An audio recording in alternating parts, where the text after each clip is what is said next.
والعافين عن الناس والله يحب المحسنين صدق الله العلي العظيم. صلوات.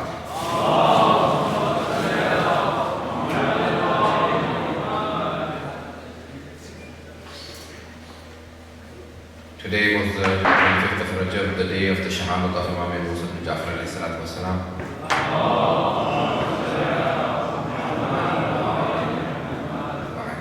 There are many aspects of the Imam's life that we need to understand. And I just want to talk about one aspect of the Imam's life. I've recited ayat number 134 from Surah Al Imran. And Allah subhanahu wa ta'ala in this surah, in this ayat, says that الَّذِينَ يُنْفِقُونَ فِي السَّرَّاءِ وَالضَّرَّاءِ وَالْكَاظِمِينَ الْغَيْظَ وَالْعَافِينَ عَنِ النَّاسِ.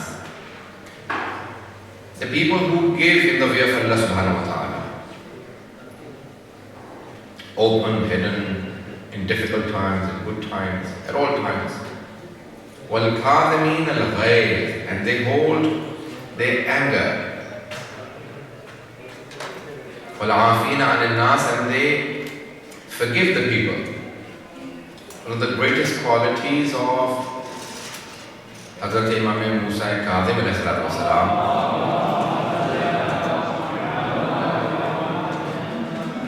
is that he is known to be Al-Kazim. There are many titles in traditions. Whenever we use the word Abd Saleh, then the seventh Imam is intended, the pious servant of Allah subhanahu wa ta'ala. Because many people in the time of Taqiyya could not say his name, so they would say that I am relating this tradition from Abd Saleh. Why could they not say his name?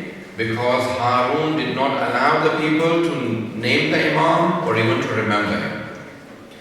Even though Bani Abbas were from the Holy Prophet's uncle's progeny, the Holy Prophet's uncle Abbas, they were from his progeny, but they oppressed the Ahlul Bayt more than Banu Umayyah because they took the Khilafat into their own hands in the name of Ahlul Bayt.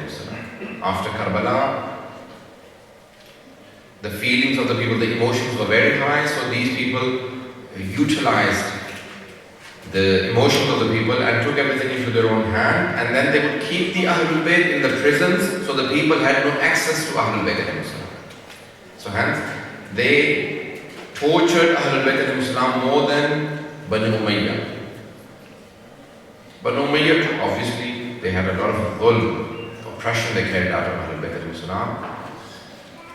But Bani Abbas wanted to kill all the members of Ahlul Bayt or keep them in the prison so people do not see who the real Ahlul Bayt are. And they always claim that we are the family of the Holy Prophet, we are the Ahlul Bayt. Now I want to talk about some of the aspects of the Imam's life. There are many aspects. But see that he is Kazim. There are two Musas that are famous. Do I have everyone's attention? One is Nabi Musa alayhi salam and the other is Imam Musa bin Ja'far alayhi salam.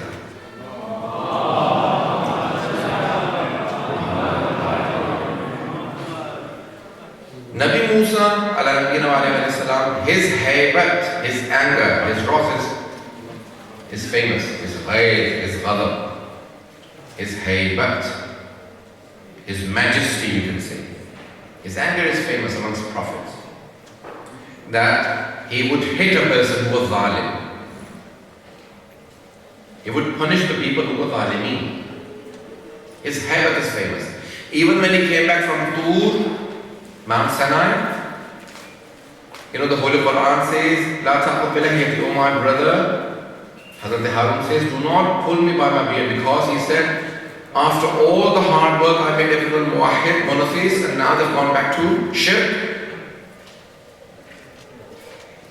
What's going on? So he spoke very openly against. So Hazrat Harun replied to Hazrat Musa, Inna qawmi sada'afuni, the people, they weakened me. Sada'afuni, they made me da'if, they made me weak. No one listened to me. They were all following Samari. Samari, different words. Yes? So they all became worshippers again. No one followed me. Even when he was going to Fir'aun, Allah said, اذهب إلى فرعون إنه طغى. Go to Fir'aun, he has become طغيان, that meaning he is openly saying he's God.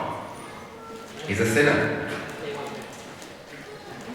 When Hazrat Musa prayed, he said, send my brother with me.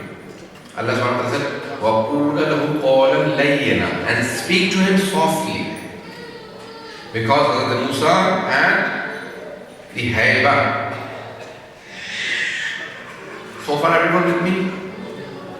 Hazrat Musa, Nabi Musa Islam, his haybat. Allah subhanahu wa ta'ala sent another Musa amongst the Imams. And he is Al-Kadhim. He holds his anger. He controls his anger. He had more tough time than Nabi Musa alayhi salam, and yet he had more control over everything. He made bigger sacrifices. So Allah subhanahu wa ta'ala draws a comparison between these two.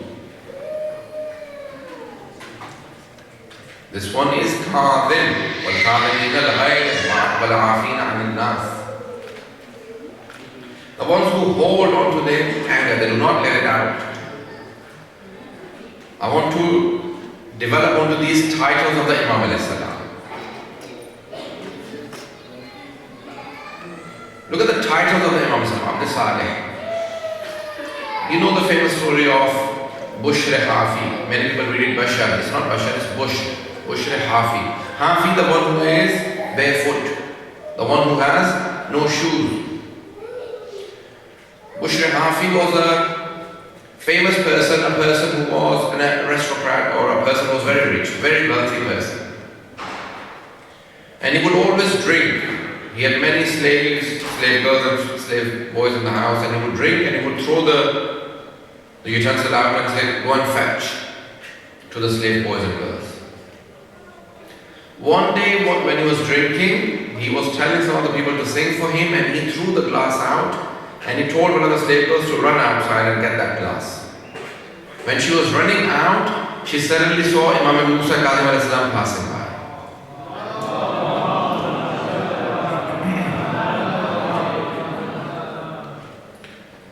The Imam alayhi salam asked her one question.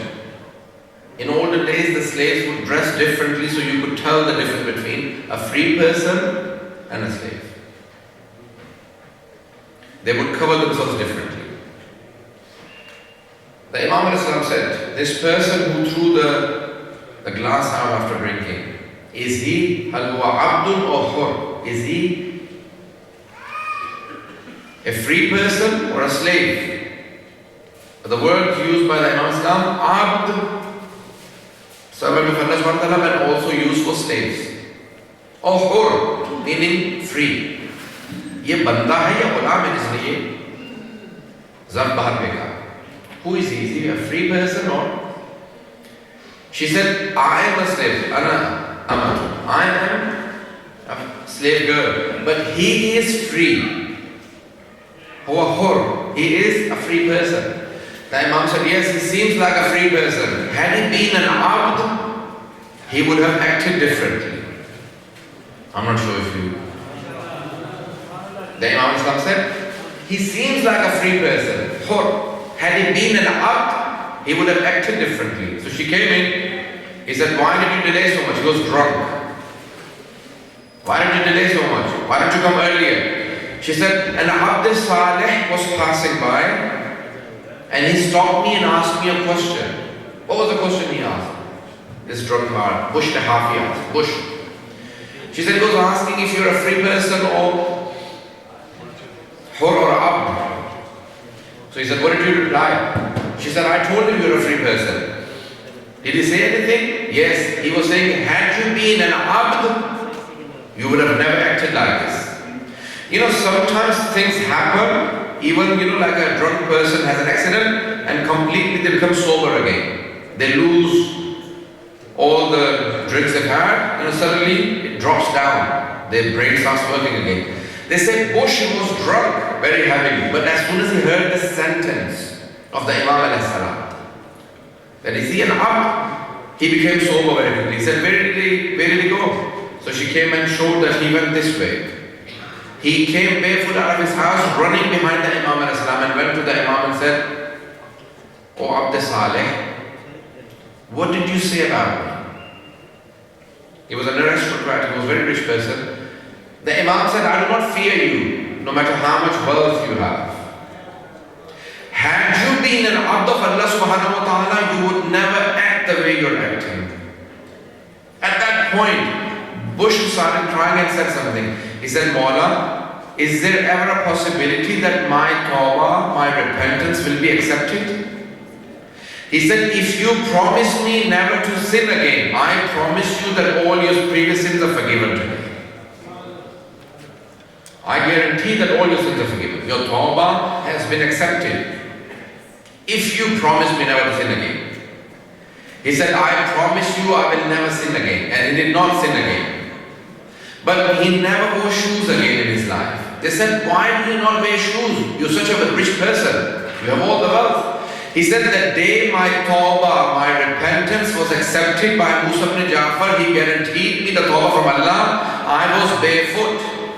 So I decided to remain barefoot to remind me that my tawbah has been accepted by Allah subhanahu wa ta'ala through Musa ibn Ja'far."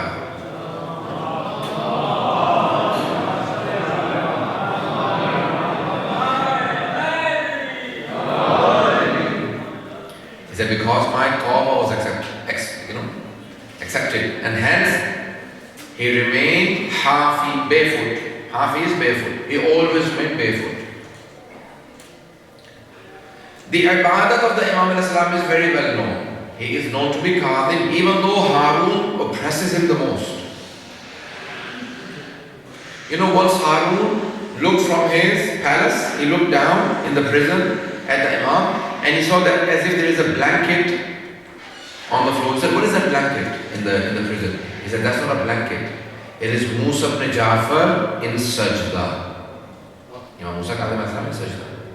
He said, "Yes, I know no one does as much ibadat as Musa ibn Ja'far."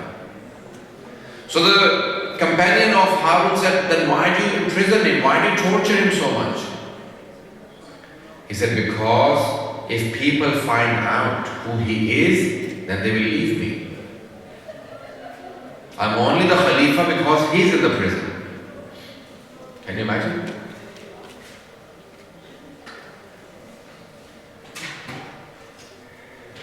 Harun wanted to know what tasbih that Imam al-Islam does. He said, "Tell me, what does he say to Allah subhanahu wa ta'ala when he's in sajda?" He said, one tasbih we always hear in sajda, he says, "Subbuhun Quddusun Rabbul Malaikati wa Ruh." Another dhikr he says to Allah subhanahu wa ta'ala, "Subbuhun Quddusun Rabbul Malaikati wa Ruh," the famous tasbih of Ibrahim alayhi salam and many. He said, what else do you hear? He says, one other thing we always hear from the Imam alayhi salam. Do I have everyone's attention? Pay attention to the words of the Imam. He says, "Oh Allah, I ask you to give me time alone with you so I can do your ibadat. I wanted time alone with you so I could do your ibadat. Oh Allah, how shall I thank you enough? You have given me a place. There is no one but you and there is no one but I." Allah. He doesn't complain. He doesn't say, "I'm alone in the prison. I'm a masoom, I'm an imam, I'm hujjat of Allah. I'm a proof of Allah subhanahu wa ta'ala. Oh Allah, why am I in the prison?" No, he does not complain. He says, oh Allah, how shall I thank you enough? You have given me time alone with yourself. There is no one but you and there is no one but I thank you for this moment. Allah. I want to continue another 5 minutes probably in English and then I'll transfer to Urdu. I've drawn one comparison with the Prophet and one, why is it called Abd Saleh? Another comparison I want to draw with between Hazrat Musa alayhi salam and Nabi Yusuf alayhi salam. Can you see Hazrat Yusuf in Surah Yusuf, Surah number 12? He says, Rabbi Sijni Ahabbu ilayya mimma yad'unani ilayh. Oh Allah, these women are inviting me towards evil, towards sins. The prison is more beloved to me than what they are inviting me to. Put me in the prison, I want to be free because these women are inviting me towards evil, towards sins. Pay attention. Inshallah, in Urdu towards the end, I will say the Messiah of Imam Musa Kadhim Islam. When Harun said, I want a fatwa against Musa Kadhim that he is wajib al-qatl. I want a fatwa that he should be killed. They said, we can't. He hasn't done anything wrong. He said, then make him do something wrong. Like what? He said, send a zaniya, a prostitute, so then he commits a sin and then we'll kill him, we'll hang him. Pay attention, everyone. So they find a prostitute, an evil woman, and they say, you have to spend a night in the prison with Musa ibn Ja'far, will give you so many dinar you have never been paid. She comes. They lock the door and the Imam al-Islam turns around and says, do not come anywhere near me. Ana tahirun, I am pure. And you are not. Then he points with his hand and that woman looks to the heavens. All the doors of heaven are open for her. And she looks at the paradise. You know the Holy Quran, it says, you know in Surah Takathur, Bismillahirrahmanirrahim, Alhaakum takathur hatta zurtumul maqabir, Kalla sawfa ta'lamun, thumma kalla sawfa ta'lamun, Kalla law ta'lamuna ilm al-yaqeen, lataravunna al-jaheen. If you had ilm al-yaqeen, if you had the knowledge of surety, certainty, you would see the hellfire, you would see the paradise while alive on earth. This is Imam alayhi salam. So he gives us he gives the knowledge of the unseen, you know, the certainty, ilm al-yaqeen. He points to her, look at the paradise, and there are all of these angels and hoods and all saying, do not go anywhere near Musa ibn Ja'far. Oh Allah, he is pure and he went to this dunya to purify other people. Don't touch him. He is pure and you are not. You are a sinful person. He is pure. She went to sajda and started crying. And she said, Yabna Rasulullah, hal li min tawbah? Can my tawbah be accepted? Imam Musa Kadhim turned around and said to that woman, you repent tonight. And tomorrow morning, I will guarantee you that you will go to paradise. Pay attention, everyone. She cried all night. Imam was in sajda, and behind the Imam, she was in sajda. When they came, the army of Harun, they said, we paid you to do something else. Why are you here? She said, don't touch me now, because I am pure. Musa Kadhim had made me an inhabitant of paradise. Can you imagine? Nabi Yusuf alayhi salam says, oh Allah, keep me in the prison so I can protect myself. Imam Musa Kadhim is in the prison. When a sinful person comes, a sinful woman comes to him in the prison, she becomes ta'iba. She becomes a woman of paradise, tahira, ta'iba, mu'mina, muttaqiyya. She becomes a woman of paradise. And Imam Kadhim alayhi salam says, now do you see the difference between Musa and Musa Kadhim and Yusuf and Musa Kadhim alayhi salam? Can you imagine? This is Musa ibn Ja'far alayhi salam. Look at the comparison. When they come to her, she says, do not touch me, I am now pure. I have repented and I have seen what you will never ever do. You will never be able to see. مجھے وہ مشاہدہ ہو چکا ہے, وہ نظارہ ہو چکا ہے جو تم کبھی تصور بھی نہیں کر سکتے. ایک شب پہلے اتنی گنہگار تھی کہ امام کہہ رہے تھے, خبردار مجھے چھونا مت, میں پاک ہوں اور تو گناہوں سے آلودہ ہے. اگلا دن جب امام علیہ السلام کی بارگاہ میں توبہ کا گزرا تو اس نے ہارون کے لشکر سے کہا, خبردار تم مجھے مت چھونا, میں بھی پاک ہو چکی ہوں, میرے تمام گناہ معاف ہو گئے, میں نے رات جو نظارہ کیا ہے جنت کا, خبردار اب مجھے کوئی نجس انسان تصور بھی نہ کرے کہ چھو لے, کیونکہ اب میں پاک ہوں, میری توبہ قبول ہو گئی ہے. عزیزان گرامی, آج کس کی شہادت کے لیے آئے؟ اگر میں پیش کر سکوں مولا کے چند جملے فضائل کی، کس عظیم ہستی کے لیے آئے، کس امام علیہ السلام کے لیے آئے کہ جن کے بارگاہ کا تصور یہ ہے والعافین والکاظمین الغیظ والعافین عن الناس، اتنے مقرب ہے بارگاہ الہی کے کہ جتنا بھی بڑا گنہگار ہو اگر ان کی بارگاہ میں پہنچ جائے تو اسے بھی مقرب بنا دیتے ہیں۔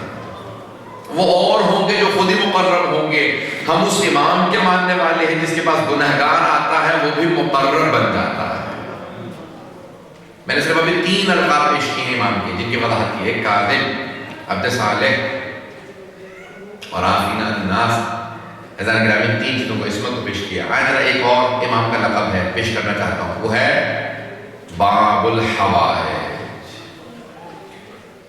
احادیث میں آیا ہے کہ 4 باب الحوائج ہیں جن میں ایک حضرت عباس علیہ السلام ہے، جناب مسلم ابن عقیل ہیں، جناب علیہ السلام کے لیے کہا، اور ان سب میں باعظمت سب سے زیادہ باعظمت باب الحوائج امام ہفتم ہے، امام موسیٰ علیہ السلام۔ 7ویں امام سب سے بڑے باب الحوائج ہے۔ عزیزان گرامی تصور کیجئے جس نے اتنی طولانی زندان میں زندگی گزاری ہو اس کو سب سے بڑا اللہ نے باب الحوائج بنایا ہے۔ باب الحوائج، آج کوئی بھی حاجت طلب کرنا چاہے تو وہ ایک مرتبہ کہے یا باب الحوائج۔ آپ نے تو دشمنوں کو رد نہیں کیا، اگر دشمن بھی آپ کی بارگاہ میں آ گیا تو آپ نے اسے اس طرح سے قبول کیا کہ وہ طائب ہو کے آپ کی بارگاہ سے گیا۔ کون ہے امام کاظم علیہ السلام؟ تھوڑی سی دور اور چلیں گے میرے ساتھ سب لوگ؟ عزیزان گرامی تصور کیجئے گا، اتنی طولانی قید ہے امام علیہ السلام کی، اتنی طولانی زندان میں جناب ابراہیم بھی رہے، جناب یوسف بھی رہے، بہت سے انبیاء رہے، لیکن آپ کو سارے انبیاء یہ کہتے نظر آئیں گے پروردگارہ اس زندان سے آزادی عنایت فرما دے۔ جناب یوسف جب زندان سے جا رہے تھے نا تو کہا کہ میں باہر کچھ لکھنا چاہتا ہوں، زندان کے باہر، جیل کے باہر کچھ لکھنا چاہتا ہوں۔ کیا لکھنا چاہتے ہیں؟ کہا جیل زندان وہ دوست ہے جس سے دوبارہ ملنے کا جی نہیں چاہتا، جس کے ساتھ رہے ہیں، جس کے ساتھ وقت گزارا ہے لیکن ملنے کا دل نہیں چاہتا۔ لیکن امام موسیٰ علیہ السلام کیا کہتے نظر آتے ہیں کہ پروردگارہ میں نے تجھ سے تنہائی مانگی تھی، میں تیرا کیسے شکر ادا کروں، تو نے ایسی تنہائی دی ہے کہ نہ سوائے تیرے کوئی اور ہے نہ سوائے میرے کوئی اور۔ اللہ اکبر، امام مولا آپ کی عظمتوں پہ فرما۔ مولا کے 18 بیٹے ہیں، 18 بیٹے، سب سے بڑے امام رضا علیہ السلام، 18 بیٹے۔ آپ نے دیکھا ہے جس آدمی کے 5 6 7 بیٹے بھی ہوں وہ کتنا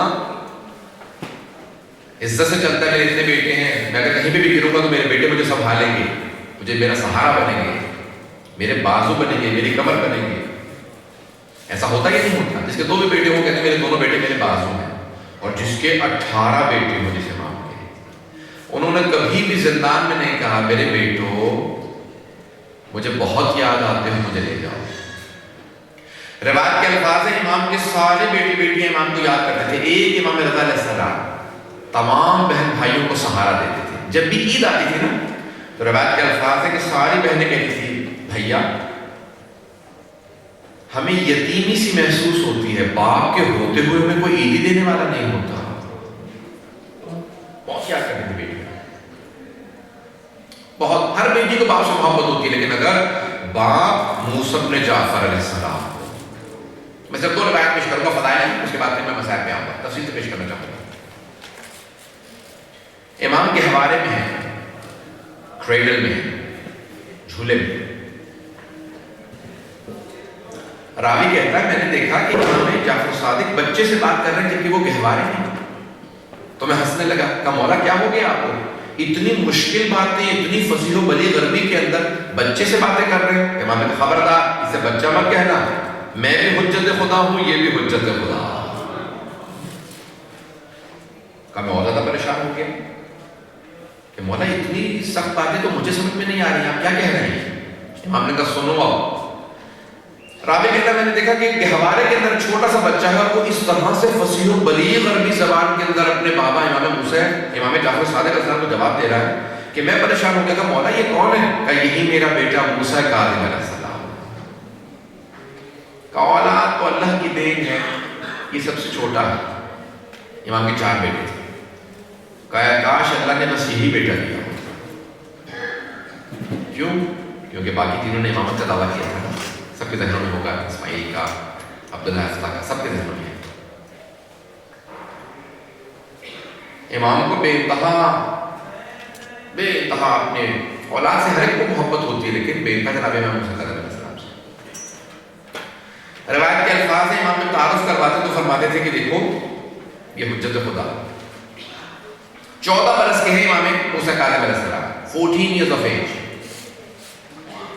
کچھ جگہوں پہ مکروہ ہے، یعنی ثواب کم ہو جاتا ہے نماز پڑھنا، خصوصاً ہم لوگوں کے لیے. کیوں کراہت ہوتی ہے؟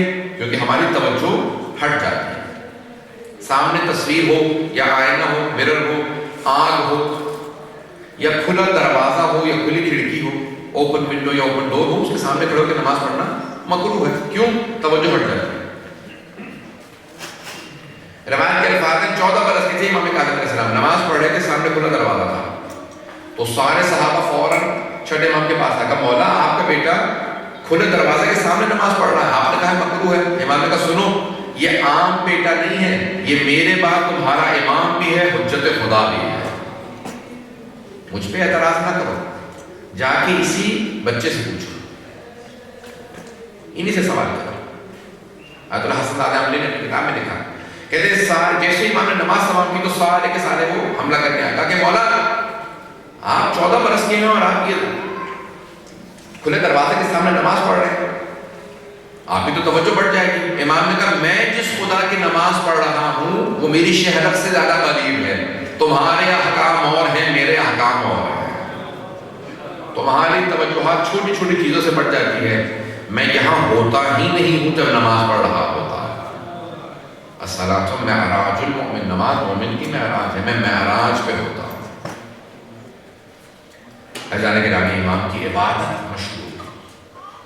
میں آپ سے سوال کروں، اگر تھوڑی سی بیماری آ جاتی ہے، تھوڑی سی پریشانی، انسان مریض ہو جاتا ہے نا، تو عبادت میں خلل آنے لگتا ہے، انسان کی عبادت میں توجہ ہٹ جاتی ہے. ہم لوگوں کو زکام ہو جاتا ہے تو بس واجب ادا کرتے ہیں. بہت سے لوگوں کو تھوڑا تو بخار ہو جاتا تھا، بسر میں نماز پڑھ لوں. لیکن میری لاکھوں قربان سے امام کی عظمت ہو گئی. روایت کے الفاظ ہے کہ امام کا جو گوشت تھا نا وہ گھل گیا تھا. زنجیریں اتنی موٹی تھیں اور اتنی وزنی تھیں کہ امام کے ہڈیوں تک پہنچ گئی تھیں. یہاں تک کہ روایت کے الفاظ ہیں جب امام کی شہادت ہو گئی نا تو اس نے کہا زنجیریں کاٹ دو. تو جس کو زنجیریں کاٹنے کے لیے بلایا نا، اس نے کہا کہ نہیں، یہ زنجیریں کٹ نہیں سکتی، یہ گوشت کو کاٹ چکی. آپ نے اکثر دیکھا نہیں کہ عراق سے جتنی تابوت کی تصویریں آ رہی ہیں ان سب پہ زنجیریں بندھی ہوئی تھیں. دیکھتے ہیں نا آپ کو،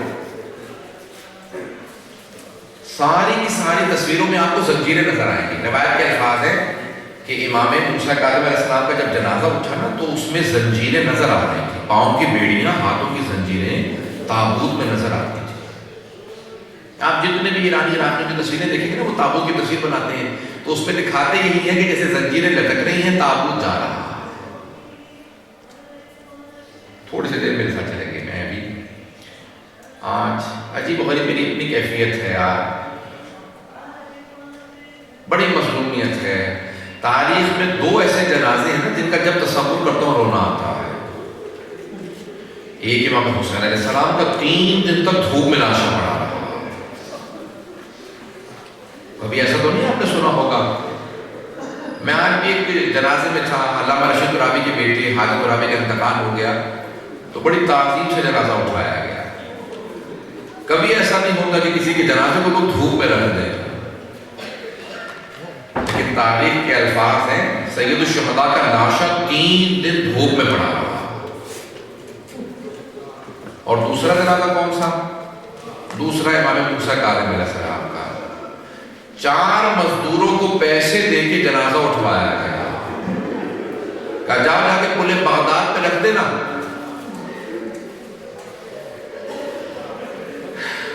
روایت کے الفاظ ہے کہ جب وہ جنازہ جا رہا تھا نا، ایک 5ویں آدمی کو پیسے دے کے ساتھ میں بھیجا گیا تھا کہ تم نعرے لگاتے رہنا، میں آخر میں پیش کروں گا، آج پڑھ پاؤں بس. اجرکم اللہ. 2 روایات پیش کرنا چاہتا ہوں امام کی، اس سے پہلے کہ امام کی پورے مسائل پیش کروں. چھٹے امام علیہ السلام کے پاس مجلس ہو رہی تھی امام حسین علیہ السلام کی. جیسی مجلس شروع ہوئی نا تو امام نے کہا رک جا، ابھی مسائل نہ پڑھنا. امام جعفر صادق علیہ السلام نے کہا مولا کیوں؟ مسائل کا وقت آ چکا. کہا کہ ذرا میری اپنی بیٹیوں کو بلا لو، میری بہنوں سے کہو مجلس میں آ جائیں، ذرا میری ماں کو بلا لو.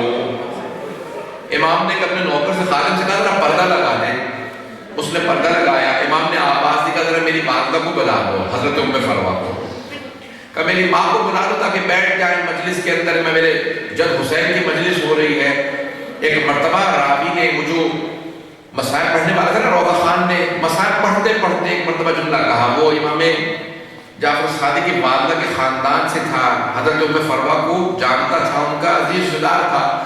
جب امام کی والدہ کی بہت زیادہ رونے کی آواز آئی نا تو اس نے آواز دے کے کہا یا ام فروا، اے بی بی ام فروا، اگر آپ زیادہ روئیں گی نا تو آپ کا بیٹا جعفر صادق آپ کے پاس آ جائے گا، آپ کو سینے سے لگا کے دلاسا دے گا، آپ کے آنسوں کو صاف کرے گا. اگر آپ گر گئی، بے ہوش ہو گئی تو آپ کو سہارا دے گا.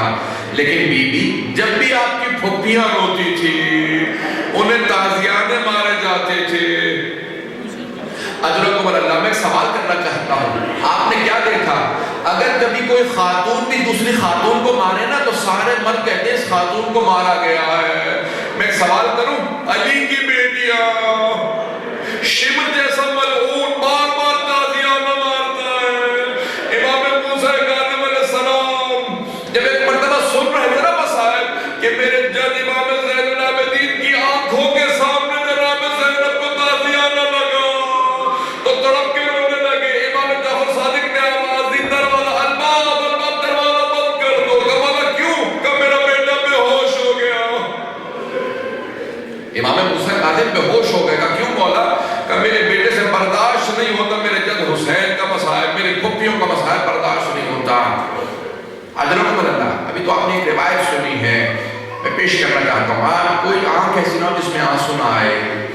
آج ذرا امام رضا کو پرسہ دیجیے گا، آج تمام بیویوں کو پرسہ دیجیے گا، آج جناب معصومہ تم کو پرسہ دیجیے گا. بیوی کو بڑا غم ہے اپنے بابا کی شہادت کا.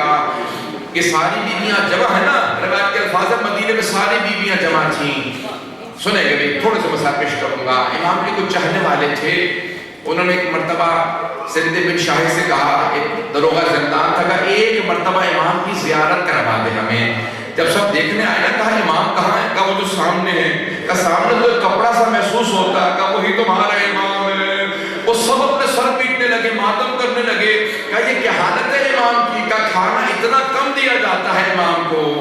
کہا امام علیہ السلام بہت کمزور ہو گئے، لاغر ہو گئے ہیں. ایک زندان ایسا تھا، امام کا قد بڑا تھا، وہ زندان بہت نیچا تھا، اس کی چھت بہت نیچے تھی. امام جب نماز کے لیے کھڑے ہوتے تھے نا تو قیام نہیں کر پاتے تھے، رکوع کی حالت میں رہتے تھے. میرا دل کہتا ہے امام اس موقع میں کہتے ہوں گے او میرے بیٹے رضا، جب میرا جنازہ اٹھانا میرے بازوں کے نشانوں کو ضرور دیکھنا. اجرکم اللہ، اجرکم اللہ. بس بھئی آج ایک مرتبہ مشہد کا رخ کر کے امام رضا کو ضرور قصہ دیجیے گا، امام زمانہ کو ضرور قصہ دیجیے گا. پیش کروں زیارت پڑھی ہے نا امام موسیٰ کاظم کی، اس میں الفاظ ہیں السلام علی المعذب بقعر السجون. سلام ہو اس امام پہ جسے زندان کی تاریکیوں میں رکھا گیا، چھپا کے زندان کی تاریکیوں میں سزائیں دی گئیں. کبھی تازیانے مارے گئے، کبھی گلے میں توق ڈال دیا گیا، کبھی ہاتھوں میں زنجیریں، پاؤں میں بیڑیاں. آج امام موسیٰ کاظم علیہ السلام کی شہادت ہے نا، کس طرح سے آج 70 لاکھ سے زیادہ لوگ امام کے روضے میں موجود تھے. آج روایت کی میں نے دیکھا نا، وہاں پہ نیوز سن رہا تھا، انہوں نے کہا 7 ملین سے زیادہ لوگ آ گئے. جب وہاں پہ بم پھٹا اس کے بعد میں نے دیکھا کسی آدمی سے پوچھ رہے تھے نوجوان کیوں رو جاتا. کوئی شہید ہو گیا تمہارے خاندان کا؟ نہیں. اس لیے رو رہا ہوں میں شہید نہیں ہوا, میں باب الحوائج کی زیارت کے لیے آیا تھا, میں شہید نہیں ہوا. کہ جس کے سارے چاہنے والے ہو آئے ذرا ایک مرتبہ ذرا میرے ساتھ مل کے آنکھیں بند کر کے کچھ دیر کے لیے ذرا پورے بغداد پہ چلے. ایک ناشا دھوپ میں پڑا ہے. اجرکم اللہ. بس بھئی اس سے پہلے کہ میں شہادت کے آخر ان لوگوں پیش کروں 2-4 منٹ 5 منٹ کو تحمل دوں گا, تھوڑی سی دیر میرے ساتھ چلیں گے. روایت کے الفاظ ہیں امام کو ایک زندان سے دوسرے زندان میں, دوسرے سے تیسرے زندان میں, کبھی کسی زندان میں. امام سے کسی چاہنے والے نے کہا کہ مولا میرے ساتھ میرے گھر چلے, میں آپ کا چاہنے والا ہوں. کہا کہ نہیں. مولا نے کہا نہیں میں نہیں جانا چاہتا. کہا نہیں مولا میں نے دروغہ زندان کو پیسے دے دی ہیں تاکہ میں آپ کو گھر لے جاؤں, آپ کی خدمت کروں گا. مولا نے کہا میں نہیں چاہتا میری وجہ سے تجھے کوئی سزا ملے. کہا نہیں مولا کوئی سزا نہیں. چاہنے والا تھا لے گیا. کچھ دیر میں اپنی بیوی بچوں سے کہا سارے گھر کو صاف کر دینا, آج رسول خدا کا بیٹا ہمارے گھر آ رہا ہے, آج موسیٰ کاظم ہمارے گھر آ رہے ہیں. شیعہ نہیں تھا, صرف چاہنے والا تھا. اس کی بیوی نے سارا گھر پاک کیا. کہا کہ ارے امام ہمارے گھر آ رہے ہیں. سارے گھر کو پاک کیا. کہا مولا جو کہیں گے وہ کھانا پکا دیتی ہوں. کہا کچھ نہیں کھانا, صرف وضو کا پانی رکھ دو, ایک مصلی بچھا دو, میں عبادت کروں گا. پوری رات عبادت کرتے رہے. اگلے دن واپس آ گئے. کہا مولا فجر کا وقت ہو رہا ہے, زندان لے جاؤ واپس. کہا ہاں چلتا ہوں. جیسے چلے اگلی رات آئے. کہا مولا پھر میرے گھر چلے گئے کچھ عبادت کے لیے, کرنے تیرے گھر نہیں جانا چاہتا. کہا مولا کوئی گستاخی ہو گئی ہو بتا دیجئے, مجھے معاف کر دیجئے. گا نہیں کہ تو نے کوئی گستاخی نہیں کی. کہا مولا اگر میری بیوی یا بچوں سے کوئی کوتاہی ہوئی ہوگا. نہیں. کہا مولا پھر کیا بات ہے, کیوں نہیں آنا چاہتے؟ کہا تمہارے ہمسائے میں کچھ لوگ اس طرح کی گفتگو کرتے ہیں, مجھے اذیت ہوتی ہے.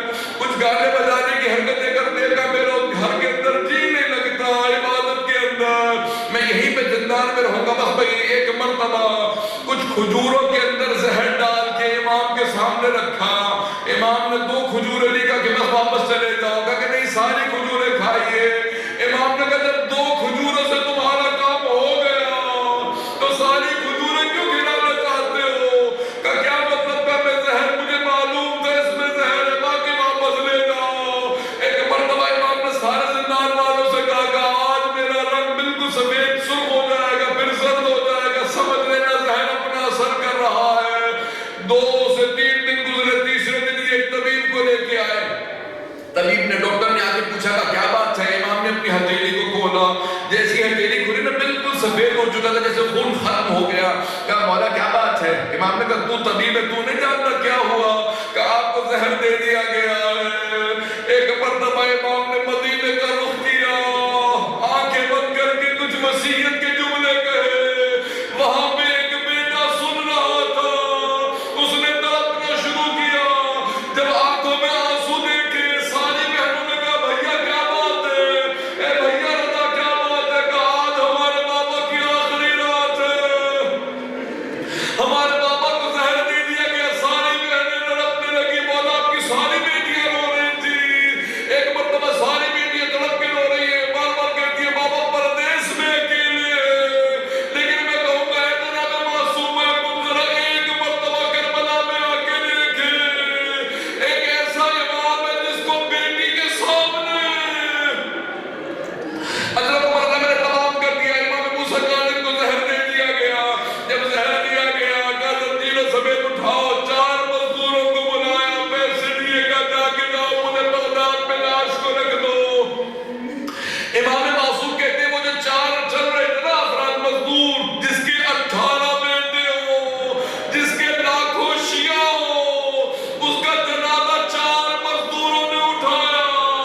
جب جنازہ اٹھایا ان کے سامنے ایک آدمی کو پیسے دیے گا کہ سامنے چلتا رہے, ایک نعرہ لگاتا رہے. وہ کیا نعرہ لگاتا تھا؟ مات امام الرفضا. ارے رافضیوں کا امام مر گیا, گمراہوں کا امام مر گیا. ایک مرتبہ پورے بغداد میں لاشیں پہنچا. سارے شیعہ جمع ہو گئے. کہا کیا بات ہے؟ کہ تمہارا امام مر گیا. کہ مر نہیں سکتے ہمارے امام. ایک مرتبہ ایک شیعہ آگے بڑھا